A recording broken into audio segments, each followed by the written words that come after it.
आज के व्याख्यान में आप सभी का स्वागत है। मैं डॉक्टर संतोष मीना, सह आचार्य, इतिहास विभाग, राजकीय कला महाविद्यालय कोटा। आज हम प्राचीन भारत का इतिहास का एक प्रमुख टॉपिक गुप्तकालीन शासन और संस्कृति के बारे में पढ़ेंगे। सर्वप्रथम हम जानते हैं कि उस समय शासन प्रबंध कैसा था। उस समय राजतंत्र और गणतंत्र दोनों विद्यमान थे। सर्वप्रथम हम देखेंगे शासन प्रबंध की विशेषताएं। इसमें मोनार्ची और रिपब्लिक दोनों तरह के शासन थे। गणतंत्रों को गुप्त सम्राटों को अपना अधिस्वामी मानना पड़ता था और प्रति वर्ष उन्हें एक निश्चित कर देना पड़ता था। गुप्त काल में देश के अधिकतर भाग में राजतंत्र प्रचलित था। राजा के देवीय सिद्धांतों को मान्यता नहीं थी। राजा नहीं कह सकता था कि मैं ईश्वर का प्रतिनिधि हूँ। समुद्रगुप्त को अभिलेखों में देवता कहा गया है, परंतु वह निरंकुश राजा नहीं था। देवताओं ने भले ही परम देवता, परमेश्वर, परम भट्टारक, पृथ्वीपाल, एकाधिराज, महाराज, सम्राट आदि उपाधियां धारण की हों, लेकिन उन्होंने जनता से कभी भी देवी अधिकारों की इस तरह से मांग नहीं की जैसे कि इंग्लैंड में सम्राट जेम्स प्रथम और चार्ल्स प्रथम ने की थी। अब देखते हैं केंद्रीय शासन। गुप्त सम्राटों की शक्तियां भी मौर्यों के शासन की भांति सम्राट में केंद्रित थी। शासन की सहायता के लिए मंत्रिपरिषद और सचिवालय होता था। मंत्रिपरिषद में युवराज तथा अन्य महत्वपूर्ण अमात्य होते थे। अब सैनिक अधिकारी। अभिलेखों में महासेनापति, महादंडनायक, महासंधि विग्रहिक, गोप्त तथा महासेनापति आदि का वर्णन मिलता है।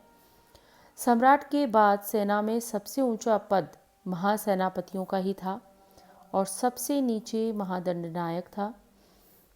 महासंधि विग्रहक ये युद्ध का निर्णय करना, विदेशों से संबंध स्थापित करना आदि मामले देखते थे, यानी ये एक तरह से विदेश मंत्री का कार्य करते थे।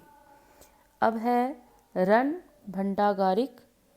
इनका कार्य होता था सेना के लिए सामग्री का प्रबंध करना। फिर है महाबलाधिकृत।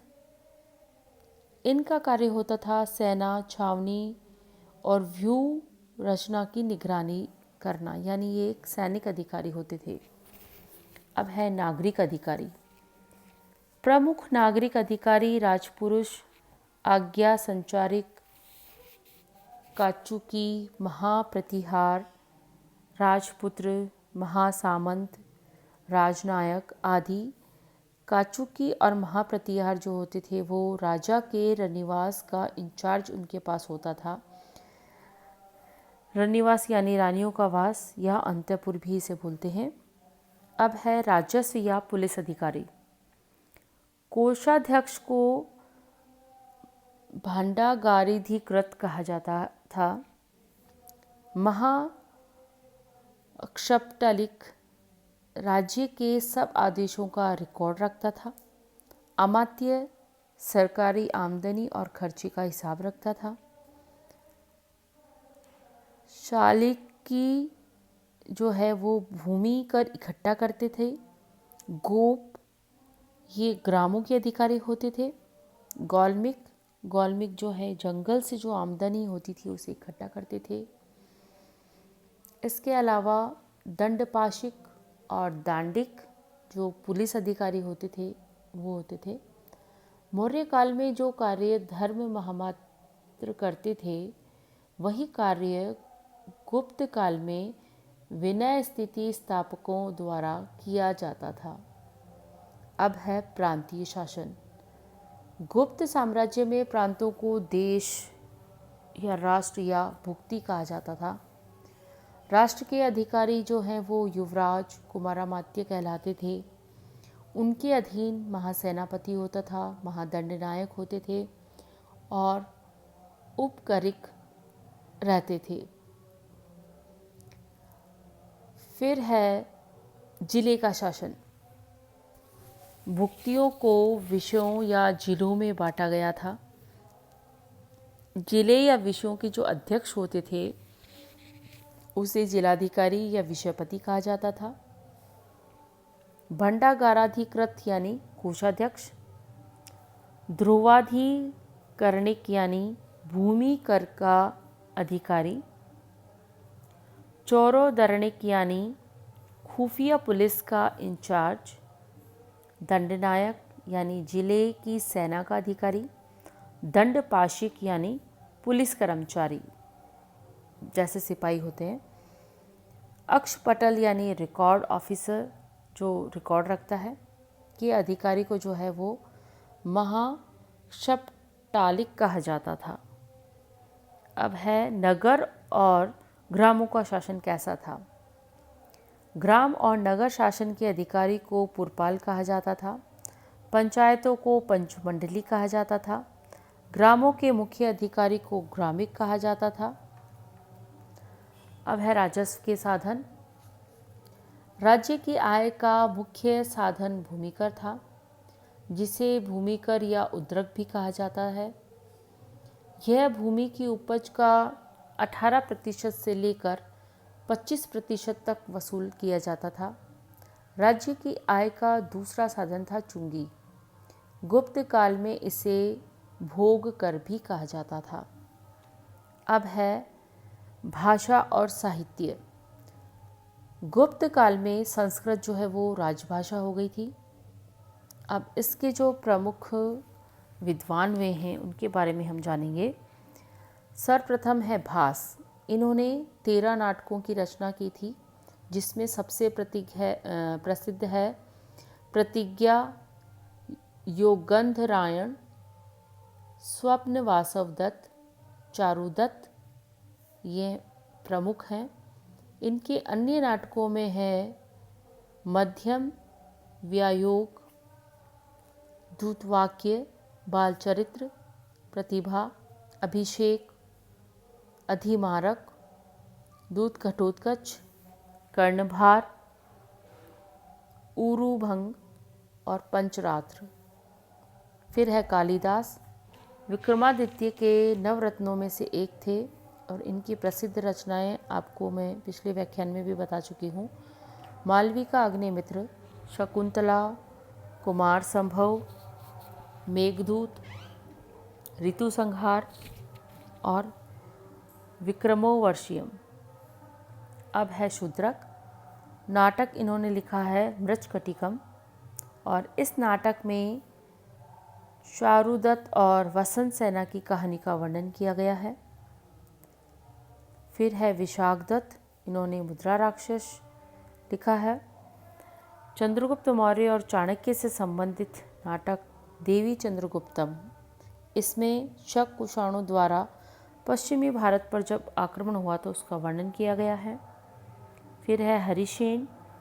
समुद्रगुप्त के दरबार का एक प्रमुख कवि थे। इन्होंने समुद्रगुप्त की विजयों के संबंध में इलाहाबाद के स्तंभ पर एक प्रशस्ति लेख लिखा है। इसके बाद है पंचतंत्र। ये विष्णु शर्मा द्वारा लिखा गया है और इसमें पशुओं की कथाओं से सुदर्शन नामक राजा के पुत्रों को नीति सिखाने के लिए ये रचा गया था। यह कहानी की एक विश्व प्रसिद्ध पुस्तक है और पंचतंत्र का अनुवाद जो है 15 भारतीय भाषाओं के अतिरिक्त 40 अन्य भाषाओं में भी हो चुका है और संभवतः बाइबल के अतिरिक्त किसी अन्य कृति का इतनी भाषाओं में अनुवाद नहीं हुआ। फिर है व्याकरण और शब्दकोश। अमर सिंह ने अमरकोश जो संस्कृत साहित्य की पुस्तक है और चंद्र गौमी ने चंद्र व्याकरण की रचना की थी। अब है स्मृतियाँ। इस काल में भी कुछ स्मृतियों का निर्माण हुआ है, जिसमें नारद स्मृति, कात्यायन स्मृति, बृहत स्मृति आदि है। फिर है दार्शनिक और राजनीतिक साहित्य। राजनीतिक और दार्शनिक साहित्य में कामंदक ने नीतिसार, हितोपदेश में पंचतंत्र की कुछ कहानियों को संक्षिप्त रूप में लिखा गया है। आसंग ने योगाचार, भूमिशास्त्र, महायान, संपरिग्रह, दिग्नाग ने प्राण समुच्चय, परमार्थ ने योग दर्शन पर व्यास भाष्य लिखा है। वात्सायन ने न्याय भाष्य, प्रशस्तवाद ने पदार्थ धर्म संग्रह और वैश्वैशिक सूत्र पर भाष्य लिखा है। वसुबंधु ने अभिधर्म कोश में हीनयान के सिद्धांतों का वर्णन किया है।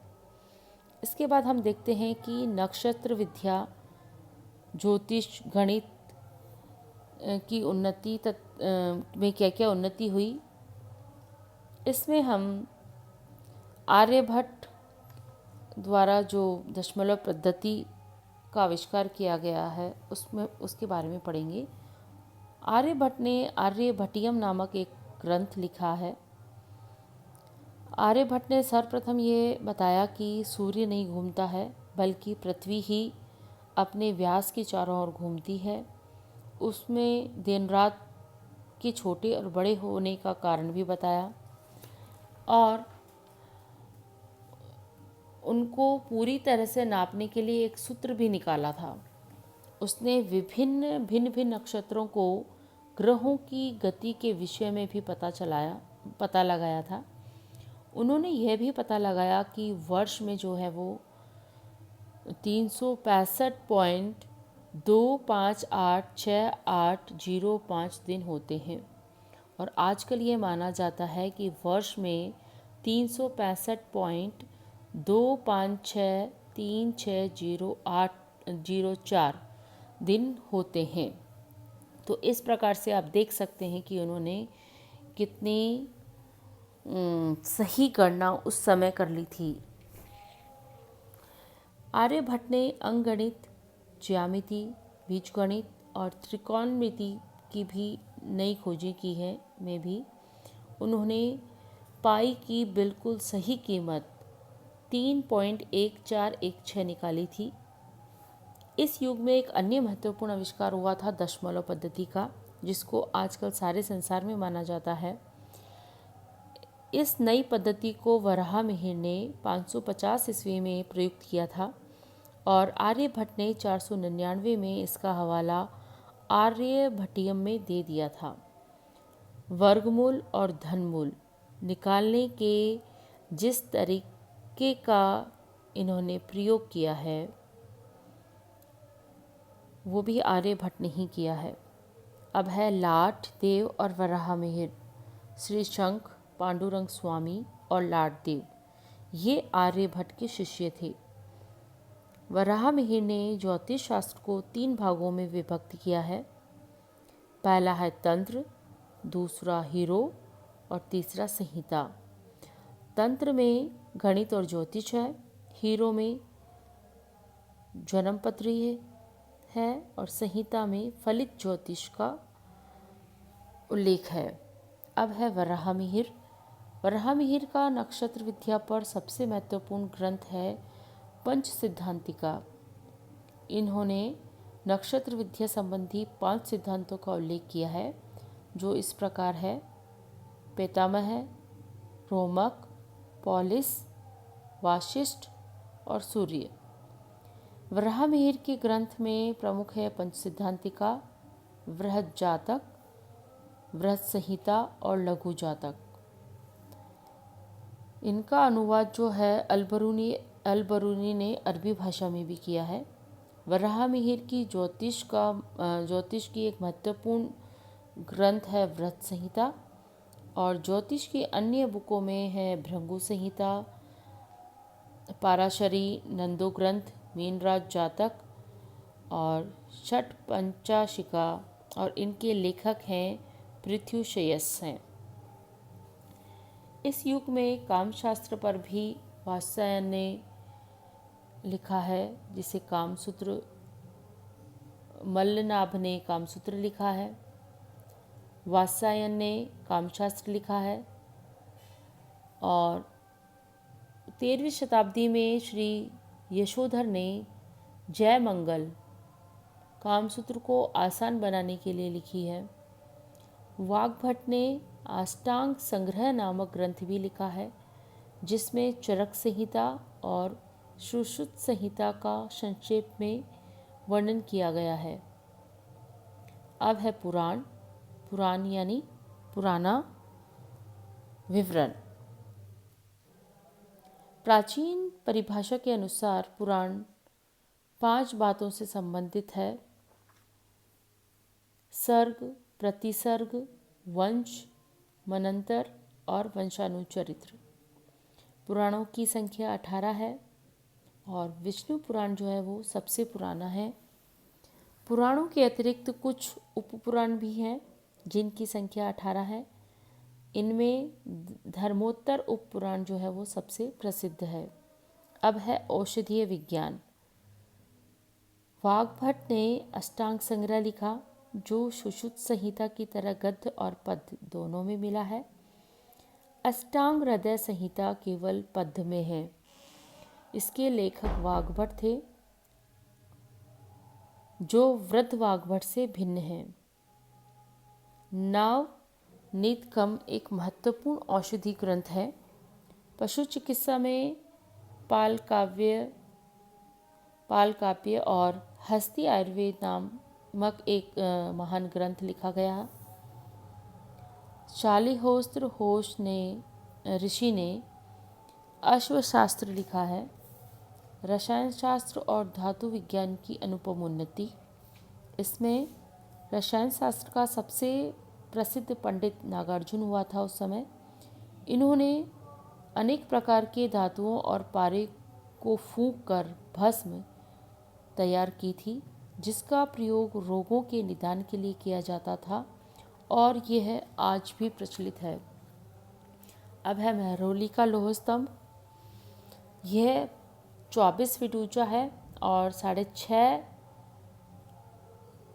टन जो है भारी है और इसका घेरा जो है वो 16 इंच का है। इस इतना भारी और इतने बड़े लौह स्तंभ को कैसे तैयार किया गया होगा, यह एक रहस्य है और लगभग 1500 वर्षों से यह धूप और वर्षा में खड़ा हुआ है, लेकिन इसमें जंग नहीं लगा है। यह आश्चर्य की बात है। वराहमिहिर ने बृहत संहिता में कई उपयोगी सूचनाएं दी हैं। वराहमिहिर नक्षत्र विद्या, गणित, ज्योतिष, रत्न परीक्षा विज्ञान, वनस्पति विज्ञान, ऋतुशास्त्र, सिविल इंजीनियरिंग, भूगर्भ शास्त्री, जीव विज्ञान आदि के दाता थे। तो इस प्रकार हम देखते हैं कि गुप्त काल में रसायन, धातु, औषधियों पर काफ़ी उन्होंने उन्नति प्राप्त की थी। तो अगले व्याख्यान में हम गुप्त काल की कला के बारे में चर्चा करेंगे। धन्यवाद।